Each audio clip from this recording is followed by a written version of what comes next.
News Warangal జిల్లా పర్వతగిరి మండలంలో urea కొరతతో తన పత్తి చేనుని పీకేసిన రైతు కుటుంబాన్ని పరామర్శించిన నర్సంపేట మాజీ ఎమ్మెల్యే శ్రీ పెద్ది సుదర్శన్ రెడ్డి గారు మరియు మాజీ మంత్రి ఎర్రబెల్లి దయాకర్ రావు. నేనే పురుగు మందు తెచ్చి దూరం నువ్వు రాకపోతే నేను చస్తానని చెప్పిన నిన్న నువ్వు ఏదైనా నాకు మాత్రం నువ్వే నాకు న్యాయం చేయాలి దూరం అని సార్ అని చెప్పాను సార్. ఇలా పీకేయడం జరిగింది. దీనికి ప్రభుత్వమే బాధ్యత వహించాలి. కాంగ్రెస్ పార్టీ ఎమ్మెల్యేలు గెలిచినటువంటి వాళ్ళు దున్నపోతు లెక్క ఇళ్లల్లో ఉంటున్నారు తప్ప ఎక్కడ కూడా రైతుల సమస్యల గురించి పట్టించుకోవడం లేదు. వరంగల్ జిల్లాలో ఎరువుల కొరత మీద, ప్రత్యేకంగా యూరియా కొరత మీద బీఆర్ఎస్ పార్టీ రైతులకు భరోసానిస్తూ అనేక ఆందోళనలు చేపడుతున్న సందర్భంగా మహబూబాబాద్ జిల్లా బయ్యారం మండల కేంద్రంలో గంజాయి రవాణా చేస్తున్న 5 వ్యక్తులను అరెస్టు చేసినట్లు సిఐ రవికుమార్ తెలిపారు.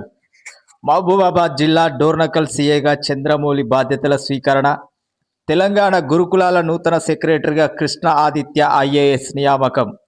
భద్రాద్రి కొత్తగూడెం జిల్లా గుండాల మండలంలో వినాయక నిమజ్జనంలో అపశృతి, 1 మృతి. మహబూబాబాద్ జిల్లా దంతాలపల్లి మండల కేంద్రం ఖమ్మం వరంగల్ ప్రధాన రహదారిపై రోడ్డు ప్రమాదం. అదుపు తప్పి ఇంటిని ఢీకొట్టిన పెళ్లి బృందం బస్సు డ్రైవర్ మృతి.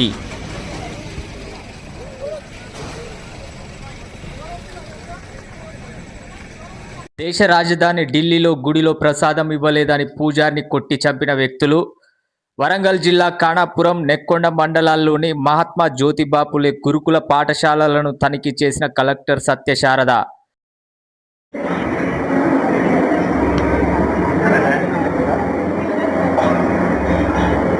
పంచాయతీ ఎన్నికలకు ప్రభుత్వం గ్రీన్ సిగ్నల్. కోటా సీలింగ్ ఎత్తివేత, 42% బీసీ రిజర్వేషన్లపై ప్రత్యేక జీవో. గవర్నర్ కోటా ఎమ్మెల్సీలుగా కోదండరాం, అజారుద్దీన్ పేర్లను గవర్నర్కు పంపిన కాంగ్రెస్ ప్రభుత్వం. మహబూబాబాద్ గూడూరు మండల కేంద్రంలో యూరియా ఇవ్వలేదని రోడ్డుపై బైఠాయించిన రైతులు.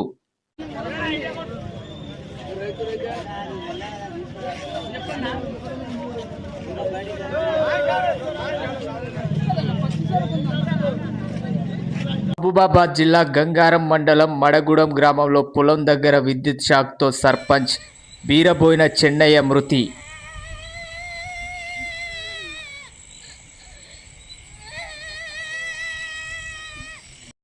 మరిన్ని వార్తల కోసం మా ఛానల్ను లైక్ చేసి, సబ్స్క్రైబ్ చేసి, నలుగురికి షేర్ చేసి ఛానల్ను సపోర్ట్ చేయండి.